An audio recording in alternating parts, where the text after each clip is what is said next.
عورت مٹی سے کیوں نہیں بنی؟ ایک فکری اور روحانی جائزہ۔ اللہ تعالیٰ کی تخلیق کا نظام نہایت حکمت پر مبنی ہے۔ اس کائنات کی ہر شے ایک مقصد، ایک نظام اور ایک توازن کے تحت بنی ہے۔ اسی تخلیقی نظام میں انسان کی پیدائش بھی ایک خاص مقام رکھتی ہے۔ جب ہم اس بات پر غور کرتے ہیں کہ اللہ تعالیٰ نے مرد یعنی حضرت آدم علیہ السلام کو مٹی سے پیدا فرمایا مگر عورت یعنی حضرت حوا کو ان کی پسلی سے، تو سوال پیدا ہوتا ہے کہ عورت مٹی سے کیوں نہیں بنی؟ اس فرق کی کیا حکمت ہے؟ کیا یہ صرف ایک جسمانی فرق ہے اس کے پیچھے گہری روحانی اور معاشرتی حقیقتیں چھپی ہوئی ہے؟ تخلیق کا پہلا مرحلہ۔ قرآن مجید میں اللہ تعالیٰ نے انسان کی تخلیق کا تذکرہ کرتے ہوئے فرمایا، ہم نے انسان کو مٹی کے جوہر سے پیدا کیا۔ یہاں انسان سے مراد حضرت آدم علیہ السلام ہے۔ انہیں مٹی سے پیدا کیا گیا۔ مٹی کی خصوصیات میں عاجزی، تحمل، برداشت اور نشو و نما شامل ہے۔ اسی لیے آدم علیہ السلام کی فطرت میں یہ تمام صفات رکھی گئیں۔ حضرت حوا کی تخلیق۔ حدیث مبارکہ سے معلوم ہوتا ہے کہ حضرت حوا کو حضرت آدم کی پسلی سے پیدا کیا گیا۔ اس کا مطلب یہ ہے کہ ان کی تخلیق براہ راست مٹی سے نہیں بلکہ آدم علیہ السلام کے جسم سے ہوئی۔ اس میں بہت بڑی حکمت ہے۔ عورت کو پسلی سے پیدا کرنا کوئی کمزوری نہیں بلکہ ایک عزت اور محبت کی علامت ہے۔ پسلی دل کے قریب ہوتی ہے اور دل محبت، احساس اور جذبات کا مرکز ہے۔ اسی لیے عورت کو مرد کے دل کے قریب، اس کے لیے سکون، ہمدردی اور محبت کا ذریعہ بنایا گیا۔ مرد اور عورت کا باہمی تعلق۔ قرآن کہتا ہے، اور اس کی نشانیوں میں سے ہے کہ اس نے تمہارے لیے تمہاری ہی جن سے بیویاں بنائی تاکہ تم ان کے پاس سکون حاصل کرو۔ یہ آیت بتاتی ہے کہ مرد اور عورت ایک دوسرے کے لیے سکون کا ذریعہ ہے۔ مرد کے جسم سے عورت کو پیدا کرنا بھی اسی حکمت کو ظاہر کرتا ہے کہ وہ مرد کا حصہ ہے، اسے جدا نہیں اور اس کے دل سے قریب ہے۔ پسلی سے تخلیق کی حکمت۔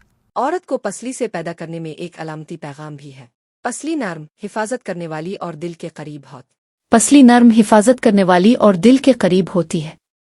اگر عورت کو سر سے پیدا کیا جاتا تو شاید یہ تصور ابھرتا کہ وہ حکم چلانے والی ہے۔ اگر پاؤں سے پیدا کی جاتی تو کمتر اور محکوم ہونے کا تصور ہوتا۔ لیکن دل کے قریب سے پیدا کرنا بتاتا ہے کہ عورت کو نہ تو حاکم بنایا گیا ہے نہ محکوم، بلکہ وہ ایک شرکن حیات ہے۔ عورت کی فطرت اور ذمہ داریاں۔ عورت کی فطرت میں اللہ تعالیٰ نے محبت، قربانی، نرمی اور صبر رکھا ہے۔ وہ ماں بن کر اولاد کی تربیت کرتی ہے، بیوی بن کر شوہر کو سکون دیتی ہے، بیٹی بن کر والدین کے دل کا چین بنتی ہے۔ یہ سب خصوصیات حضرت حوا کی پیدائش کے طریقے سے وابستہ ہے۔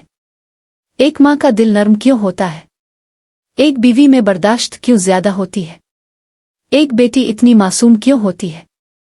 یہ سب اسی تخلیق کے انداز کی جھلکیاں ہیں۔ مغرب کا تصور اور اسلامی حقیقت۔ آج کے جدید دور میں مغرب نے عورت کی آزادی کا نعرہ دے کر اسے اس کے اصل مقام سے ہٹا دیا ہے۔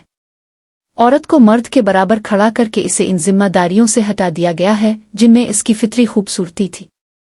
اسلام یہ نہیں کہتا کہ عورت کمتر ہے، بلکہ یہ کہتا ہے کہ عورت مختلف ہے، اور اسی فرق میں ہی حسن ترتیب اور مکمل معاشرہ پوشیدہ ہے۔ عورت کا مقام قرآن و سنت کی روشنی میں۔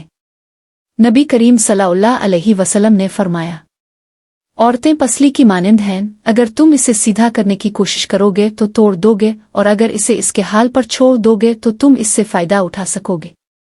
یہ حدیث عورت کے نازک مزاج اور اس کی فطرت کی طرف اشارہ کرتی ہے۔ عورت کو طاقت سے نہیں بلکہ محبت سے سنبھالنا چاہیے۔ نتیجہ، تخلیق میں محبت کا پیغام۔ اللہ تعالیٰ کی طرف سے عورت کی تخلیق کا طریقہ صرف ایک جسمانی حقیقت نہیں بلکہ ایک روحانی، اخلاقی اور معاشرتی پیغام ہے۔ عورت کی تخلیق پسلی سے ہوئی تاکہ وہ مرد کے دل کے قریب ہو، اس کے ساتھ زندگی کا سکون بنے اور معاشرے کی بنیاد بنے۔ عورت نہ مٹی کی ہے نہ کسی معمولی وجود کی، وہ آدم کی پسلی سے نکلی ہے، جو اس بات کا ثبوت ہے کہ عورت کا مقام دل ہے، محبت ہے، عزت ہے۔